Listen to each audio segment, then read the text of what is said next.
Well, hello, good afternoon, Dragon family. It's Araya here. If you don't know me, my name is Araya Anra, also known as the Dragon Lady, and I like to go live every Thursday in the For the Love of Dragons group and talk about questions with our dragons. I wrote a book 10 years ago called The Dragon Within on working with dragons and eventually waking up to your own dragon aspect if you are indeed a dragon heart or a dragon keeper. So diving in today, we've had some more great comments and questions this week.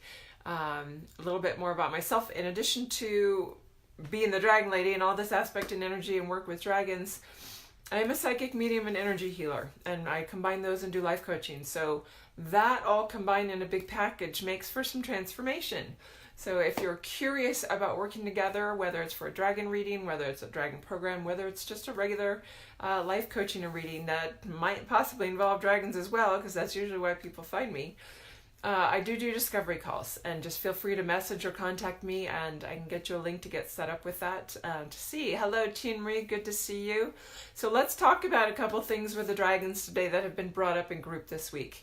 One of those is homesickness, and I know that many of us on this spiritual journey at some point or quite often go through what we feel is like a homesickness. And I know for me, when I started my spiritual journey in 2003, really in earnest, it began slightly before that, but that's when things really started unfolding in a big way. And memories started coming, and I started being aware of time I'd spent in the star systems, especially up in Orion. Many of you have spent time in Sirius and the Pleiades, experiencing those realms for lots of different reasons, and those are some of the things that sort of get clear in the full Dragon Heart program when we go through our full descension process into this realm. But with that, I used to always look up at Orion and feel this longing or sense that there was some part of me that was out there so far away, and my true family was so far away that I just was homesick. And hi Karen, good to see you. So this got brought up in group this week, that somebody had been feeling that, and when you have this experience with your dragon, this awakening of this homesick feeling of, wow, why do I feel so separate if I'm finally connecting with my dragon? But what's awakening for you, hi Adriana, is this inner connection to your family that you have been. Many of us have very painful memories of being the ones to volunteer or the ones to say, yeah, I'm going to go this time around, and I need my support system here, so you guys are going to be that to energetically make sure I pull myself back to connection with you. Because that's the goal. When we come here to this plane, we are coming into amnesia, we're coming into human form to be of service, and we need some lifelines out energetically in our home realms. The dragon realms are out in the star systems that are the intermediate zones between those that will help guide us back to those energies, that will help just keep sending those frequencies and waves of love to us so that we eventually turn towards it and start walking. You know, just like a sleepwalker or something that just, at some point they just know where they're going. And as you start to feel that pull energetically towards that family ties that are back there saying, all right, we're here, we love you, and, you know, remember, and so we turn towards it. And so quite often we do have that. I will say I had an incredible experience in Sedona with this aspect, because I've long looked at the skies and felt that longing to just be home, to be done. I'm tired, I'm exhausted, can I go home yet? I know some of you guys, hi Inger, good to see you, can relate to those feelings. And so keep going with it, because what I found, I passed through a doorway, it was so interesting in Sedona, that as I woke up to another level of my own dragon aspect of connection to my deepest dragon self, and really am walking what I'm here to be doing, something released within me. And in the middle of the night, I shared about the spaceship's experience, but in that same moment, I looked up at the belt of Orion. It's always this harbinger in the sky, and it just takes my attention. And for the first time ever, consciously aware of, I looked at it, and the thought passed through me of, I'm actually good here. I'm okay to stay for a while. I'm at peace with this. And that homesick feeling went away. And I think it's because finally stepping into a deep enough connection where I know that I'm not separate from my dragon realm or my dragon family, that those connections are reestablished to a degree where they can communicate with me at will. Hi Candace, nice to see you here. That takes you to a space where you can just drop in and go, okay, I'm on track. I've remembered what I'm here for. I know what my goal is. I know what I'm here to bring. And yeah, I'm good to finish it now because I know that I have this full support system around me. So keep going if you're experiencing those feelings, that homesickness, that longing to just be done, that exhausted feeling, that when's it going to end? Because there's more to do, obviously, or you wouldn't be here, but it will come to a place where you get to a place where you're at peace with it.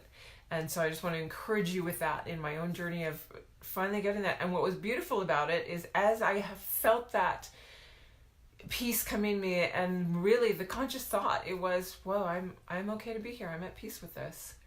A shooting star went right through the constellation, just between the arrow and the belt. It was really incredible. Hi, Robin. Nice to see you. So that's one aspect that I know many of you are dealing with, that homesick aspect, especially as you wake into that dragon connection. You know, when we're walking in amnesia for years and years and years, we don't necessarily feel homesick because we don't know what home is. We haven't really turned that corner. But there is this sort of feeling inside of us niggling, leading us in a direction. There's something that's always been missing, or that, yeah, I'm okay here, but it doesn't feel complete. That there's some piece of knowledge, and that's why we keep seeking, and finally we turn that corner and boom, all of a sudden we have a direct line out to some information about, oh, there's so much more to this. And then we start having that homesick longing, and just keep going through that journey and let those feelings and emotions come up and out. The other piece I wanted to talk about today was this aspect of shapeshifting, because that was brought up in the group, about experiencing the dragon actually as a horse first, I think was the post. And interesting on that, somebody had recently shared with me their journey I'm going to be heading to Egypt and South Africa next week. I can't believe it. So much big energy happening, so much big stuff coming. Be sure, if you haven't done so, to get registered for the transmissions. That registration closes on Monday, the 22nd. I have to have it all in place before I leave, so that I've got all the lists of who's getting which one and where they're going to be and all that good stuff. So with that, I had this woman who had been in South Africa, or she had a meditation experience where she was seeing the dragons, and she felt these two oceans merging, which the Cape Point of South Africa is where the Indian Ocean and the Atlantic Ocean meet. And as I was talking about Egypt and South Africa, it hit her that was the crux point. And she saw all these black seahorses coming out of the water. And I thought, isn't that interesting that in the same week there's a tie-in with someone, more than one person actually, having an experience with a black horse and feeling like it was connected somehow to their dragons. So that said, the shape-shifting capacity of many beings is incredible. The dragons definitely carry it because they're connected to the magical realms.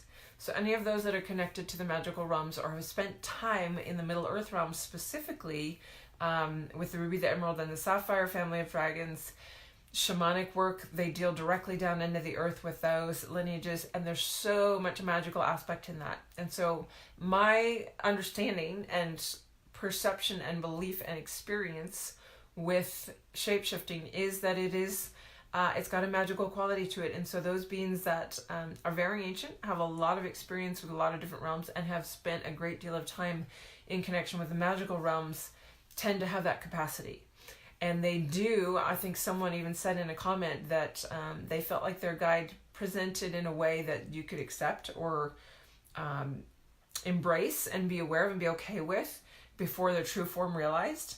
So maybe a horse steps in so that you understand there's a connection there, and there's a spirit guide, and there's something beyond this 3D physical realm.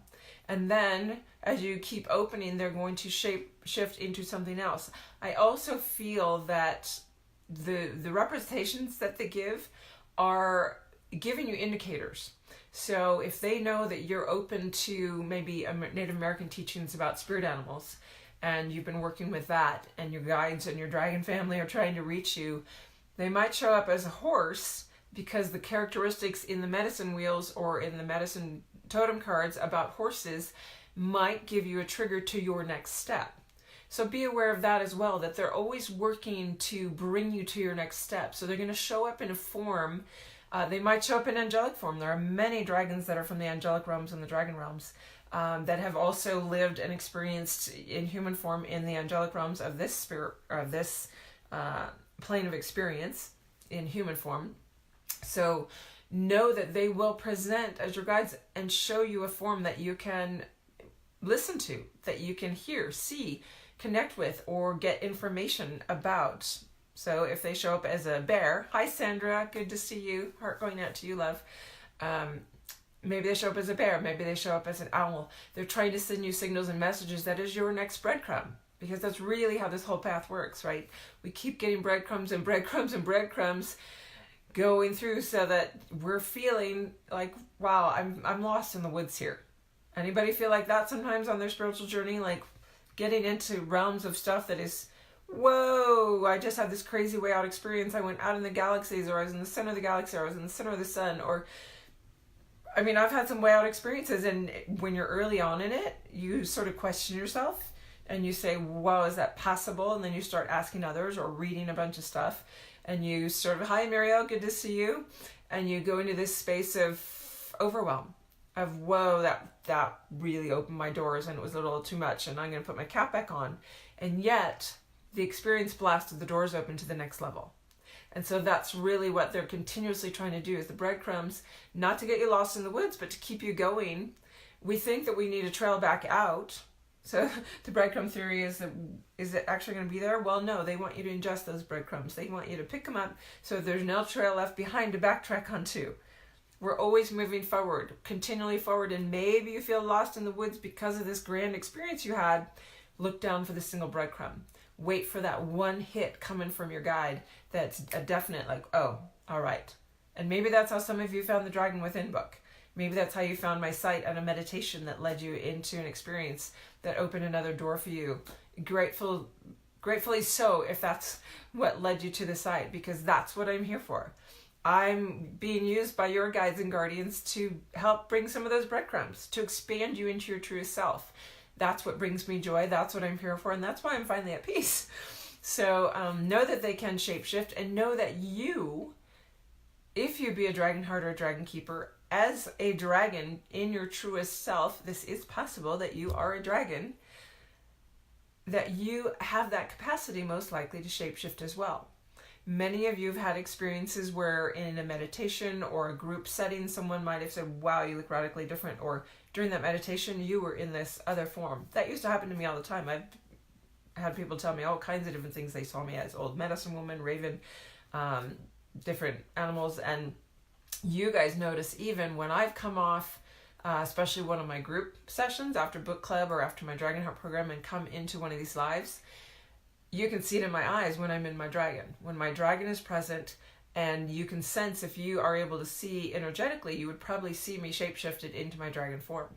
You feel it energetically when there's stuff coming through these talks and these live videos, whether you watch them live or on the playback. You can sense and feel that energy coming through my eyes. And hello, June, glad to see you join us. So allowing that to just come into your ethers, allow that to sink in and integrate in what aspect it needs to at this moment in time, because that might be a foreign concept for you right now, and that's okay. It's about trickling in, allowing things to pop open your bubble, let it integrate in, get comfortable with that, and then the next level of bubble can open up, and it's continually expanding you. And so let that be a breadcrumb. If you've never dealt with shapeshifters, or you're scared of them, or maybe you don't even know what that is, start doing some research. Look up shapeshifting. What does that mean? What does that feel like to you? Your heart always knows the answers. Your guides are always going to be there to give you the answers. I do session work with people if I can help give you some answers or guidance or your next breadcrumb. And that brings me so much joy. But in that, know, like you've probably experienced me shapeshifting into something. And I know that in my programs, when we do one-on-one stuff, and like even at the retreat in Sedona, that my dragon hearts watched me shapeshift in different moments in time. And so just allowing that to be in your field of possibility, because really there's so much possible. There's almost nothing that isn't possible. And so just allowing the impossible to become possible, to allow your horizons of understanding of the universe to continue to expand, and allow all of these possibilities to enter your field. Hi Tracy, nice to see you. So hopefully that answered those questions or expanded on the comments and things that people were talking about. Love coming to you guys every week and sharing. I will not be able to come on Thursday next week because I will be in the air somewhere over the European or Egyptian airspace. I will be arriving almost midnight on the 25th, which is Thursday there. So I don't know what it's going to look like for the next 3 weeks to do lives. It's going to be dependent on my internet signals where I am. You'll have reports from me in the posts. Please watch for those. I will try to at least do recorded videos and post them if I can't do a live, so that I have a video in place and then I can post it when I get to a signal. And I look forward to doing the transmissions with you guys. These 2 weeks coming up, 2.5 weeks, are going to be, yes, Egypt, Robin, with big letters, off the charts. I'm just excited to see what unfolds because Sedona blew me away with so many unexpected pieces. And as the puzzles pieces just keep coming in and falling together and greater understanding comes in, it just gets me excited. It gets me excited for the next coming years of all the global activations that are going to be in place and what's going to be happening with that. And I think I shared with you guys last week, I have my new wall calendar up. It's right there. You can't see it in the screen, but I've got this gigantic wall calendar, and I just today ordered my global map that instead of using my little tiny globe, looking at points and feeling where they line up, I have a big giant map that I talked about in my book about the 1984 National Geo Map and how useful that is to pinpoint where the dragons are in the topo maps in the continents, but for me to be able to start seeing the global activation sites and the bigger geometries that they form, because that's a part of understanding that recently came in. So I got to go pick that up today and get it on the wall too, so maybe I'll share it with you guys one of these days. Anyway, I look forward to when we can connect. I apologize that it will be spotty or inconsistent over the next couple weeks, but I know that there's a great reason behind it and that everything that gets shared is going to have some pretty big impact. So wishing you guys a great afternoon. Love seeing you guys here. My heart soul is so feeling the Egypt trip. Yes, Robin, and I so wish you could be there. I think we had that one person drop out, so we are still looking for that replacement. If that's hitting you, you hear this today, please get a hold of me because there's one magic spot left for one dragon, and who knows, it could be yours. All right, have a great day, you guys, and watch for, we've got the Eye of the Dragon program starting up after the new year, and that is going to launch with enrollment and applications and everything available the day I get back. November 12th is when that's going to start, so be feeling into that. If the dragons are getting you excited, you might want to dive into a 4-month program to work with them.